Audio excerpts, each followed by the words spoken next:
दोस्तों, बकरा ईद का त्योहार करीब आ चुका है, इसलिए सबसे पहले तो आप सभी को एडवांस में बकरा ईद 2024 की बहुत बहुत मुबारकबाद।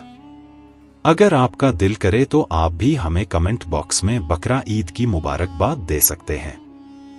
दोस्तों, आज के इस वीडियो में हम आपको एक ऐसी औरत का सच्चा वाकया बताने वाले हैं।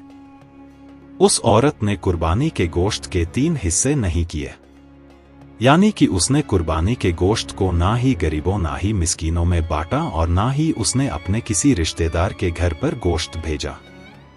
मतलब कि उसने कुर्बानी का सारा गोश्त अपने घर पर ही रख लिया।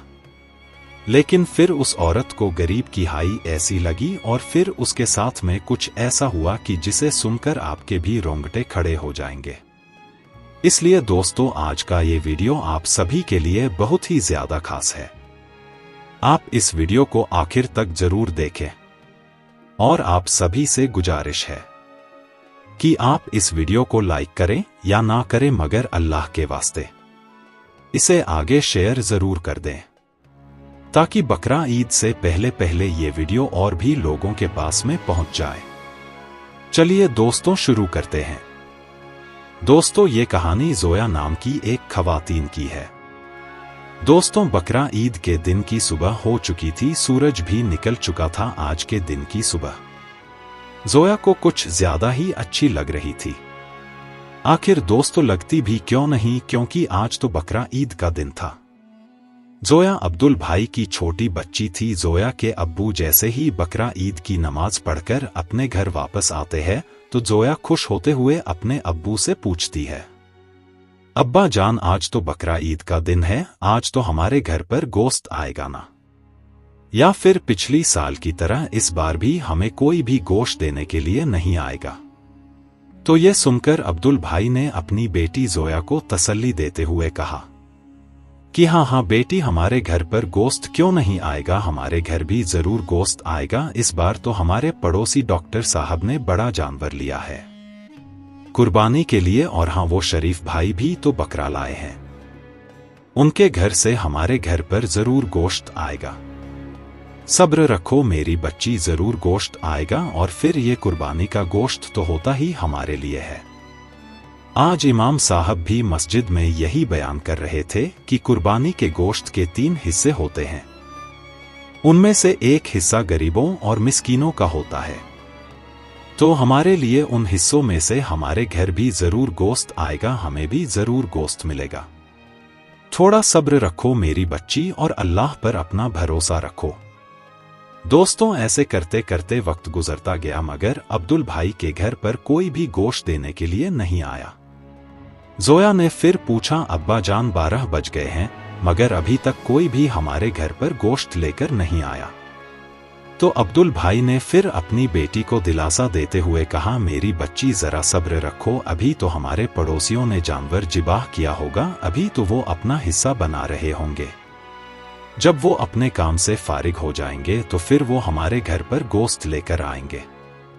तो ये सुनकर जोया ने कहा, अब्बा जान, हम गरीबों को तो साल में सिर्फ एक ही बार जी भरकर गोश्त खाना नसीब होता है।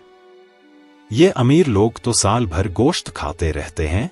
जोया की अम्मी को ये सुनकर गुस्सा आ गया। उन्होंने जोया को एक जोरदार फटकार लगाई और कहने लगी, क्यों बार बार अब्बू को तंग कर रही हो?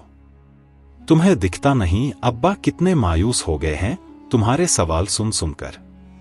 उसके बाद में जोया की अम्मी प्यार से अपनी बेटी को कहती है, मेरी बच्ची, मैंने टमाटर, प्याज और लहसुन सब कुछ काट कर रख दिए हैं। जैसे ही हमारे घर पर गोश्त आ जाएगा मैं फौरन बनाकर तुम्हें दे दूंगी। फिर तुम जी भरकर खाना, जरा सब्र रखो और अल्लाह पर भरोसा रखो। दोस्तों, ऐसे करते करते वक्त गुजरता चला गया, मगर कोई भी अब्दुल भाई के घर में गोश्त लेकर नहीं आया। अब तो जोया के घर वालों का भी सब्र टूटने लगा था, क्योंकि अब तो दोपहर के 2 बज गए थे। जोया ने फिर कहा, अब्बू, 2 बज गई है, मगर अभी तक कोई भी हमारे घर पर गोश्त लेकर नहीं आया है। लगता है पिछली साल की तरह इस बार भी हमें कुर्बानी का गोश्त नहीं मिलेगा। ये कहकर जोया रोने लगी। जोया को रोते हुए देखकर उसकी बड़ी बहन और उसकी अम्मी भी फूट फूट कर रोने लगी। बीवी बच्चों को रोता हुआ देखकर अब्दुल भाई की आंखों में भी आंसू आ गए और अपने बीवी बच्चों को दिलासा देते हुए कहा कि शायद हमारे पड़ोसी हमको भूल गए हैं।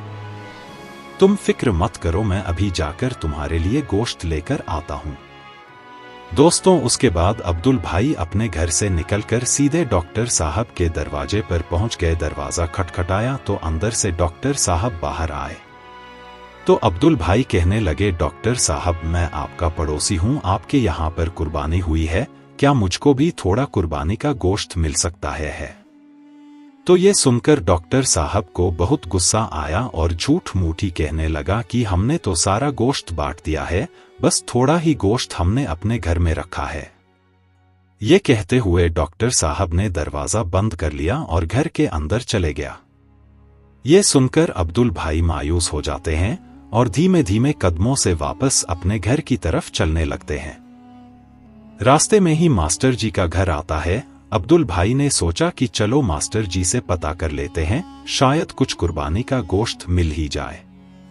बस यही सोचकर अब्दुल भाई मास्टर जी के दरवाजे पर पहुंच जाते हैं और दरवाजा खटखटाते हैं। अंदर से मास्टर जी बाहर आते हैं। मास्टर जी को देखकर अब्दुल भाई कहते हैं कि मास्टर जी, आपके घर पर कुर्बानी हुई है, क्या मुझको भी थोड़ा कुर्बानी का गोश्त मिल सकता है? ये सुनकर मास्टर जी ने बड़ी बड़ी आंखें बनाई और कहने लगे, रुको, मैं अंदर पता करके आता हूँ। उसके बाद में मास्टर जी अंदर गए और थोड़ी देर बाद एक थैली हाथ में लेकर वापस बाहर निकले। उन्होंने ये थैली अब्दुल भाई के हाथ में थमा दी और इस तरह से दरवाजा बंद करके वापस भागे जैसे कि कोई बम फेंक कर गए हो। खैर, हाथ में थैली देखकर अब्दुल भाई बहुत खुश हुए और खुशी खुशी अपने घर की तरफ चलने लगे।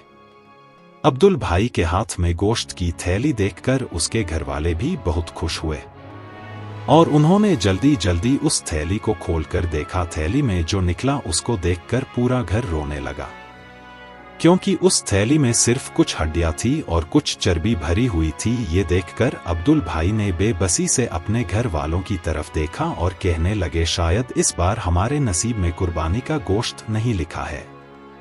इतने में जोया की अम्मी कहने लगती है, इतने नाशक भी मत बनो, अल्लाह पाक बहुत बड़ा और रहम करने वाला है। मैंने टमाटर और प्याज काट कर रखे हैं, चलो मैं आपको उसी की चटनी बना देती हूँ और हम यही खाकर अल्लाह का शुक्र अदा करते हैं। दोस्तों, उसके बाद जोया की अम्मी चटनी बनाने के लिए रसोई घर में चली जाती है। इतने में बाहर से किसी की आवाज आती है, अब्दुल भाई, अब्दुल भाई। दोस्तों, अब्दुल भाई घर के दरवाजे पर जाते हैं तो उन्होंने देखा कि दरवाजे पर मंसूर चाचा खड़े हुए हैं। मंसूर चाचा बाजार में सब्जियों का थैला लगाते हैं। उनके हाथ में एक थैला था जिसमें 3 से 4 किलो गोश्त भरा हुआ था। उन्होंने कहा, मेरा बेटा आया है, शहर से हमारे लिए बहुत सारा गोश्त लेकर आया है।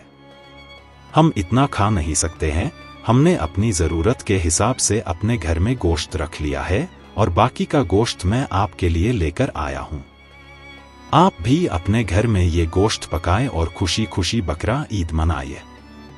दोस्तों, इतना सारा गोश्त देखकर अब्दुल भाई के पूरे घर में खुशी आई और सबने मंसूर चाचा को बहुत दुआएं दी और अल्लाह का लाख लाख शुक्र अदा किया। उसके बाद जोया की अम्मी ने जल्दी जल्दी गोश्त पकाया और अपने बच्चों को पेट भरकर खिलाया। उसके बाद अब्दुल भाई के सब घरवालों ने कुर्बानी का गोश्त खाकर अल्लाह का शुक्र अदा किया। फिर दोस्तों, आप अल्लाह की कुदरत देखिए, उसी शाम को एक जोरदार तूफान आ गया। उस तूफान की वजह से उस शहर की सारी बिजली लाइनें अस्त व्यस्त हो गई, जगह जगह पर खंभे गिर गए। इस वजह से वहां पर 2 से 3 दिनों तक लाइट नहीं आई। उसके अगले दिन अब्दुल भाई के घर वालों ने देखा कि डॉक्टर साहब और मास्टर जी सारा गोश्त घर से बाहर फेंक रहे हैं, क्योंकि बिजली ना होने की वजह से उनके फ्रिज वगैरह सब बंद हो गए थे। इस वजह से उनका सारा गोश्त खराब हो चुका था। अब कुत्ते उस गोश्त पर झपटा मार रहे थे। ये देखकर जोया ने कहा, अब्बा जान, क्या कुर्बानी का गोश्त कुत्तों के खाने के लिए होता है? तो ये सुनकर डॉक्टर साहब और मास्टर जी की आंखें शर्म से झुक गई। तो दोस्तों याद रखें, कुर्बानी अल्लाह की रजा के लिए की जाती है, ना कि गोश्त खाने की नियत से। कुर्बानी के गोश्त के 3 हिस्से होते हैं। इनमें से पहला हिस्सा तो आप अपने खुद के घर में रखें, दूसरा हिस्सा आप अपने रिश्तेदारों और जान पहचान वालों में बांटें, और तीसरे हिस्से पर गरीबों और मिस्कीनों का हक होता है। इसलिए आप जब भी कुर्बानी करें तो गोश्त का तीसरा हिस्सा गरीबों और मिस्कीनों में जरूर बांटें। अगर आपके घर में कुर्बानी का गोश्त ज्यादा हो गया है तो आप उसको फ्रिजों में भर भर कर जमा ना करें, बल्कि इसको आप गरीबों और जरूरतमंदों में बांट दें। आपको गरीबों की दुआएं मिलेंगी, और अगर किसी गरीब घर के बच्चे कुर्बानी का गोश्त खाएंगे तो आपको उनका भी सवाब मिलेगा। इसलिए आप इस बार कोशिश करें कि ज्यादा से ज्यादा गरीब लोगों तक आप कुर्बानी का गोश्त पहुंचाएं और उनकी दुआएं लें। याद रखें दोस्तों, ये कोई कहानी या किस्सा नहीं है, बल्कि आज ये हकीकत है। आज हमारे समाज के कुछ रीति रिवाजों के चलते हमारे आसपास में ना जाने कितने ऐसे गरीब घर हैं जो कुर्बानी के गोश्त से महरूम रह जाते हैं। ना जाने कितनी ऐसी माएँ हैं जिनकी आंखें बकरा ईद के दिन आंसुओं से तर हो जाती हैं। इसलिए आप इस बार ये गलती भूलकर भी ना करें। आप अपने आसपास के गरीब घरों का भी ख्याल रखें। आप सभी ईद से पहले इस वीडियो को इतना शेयर करें ताकि सभी लोग इस बार ये गलती ना करें। और वीडियो पसंद आया तो इसे दिल से एक लाइक जरूर करें।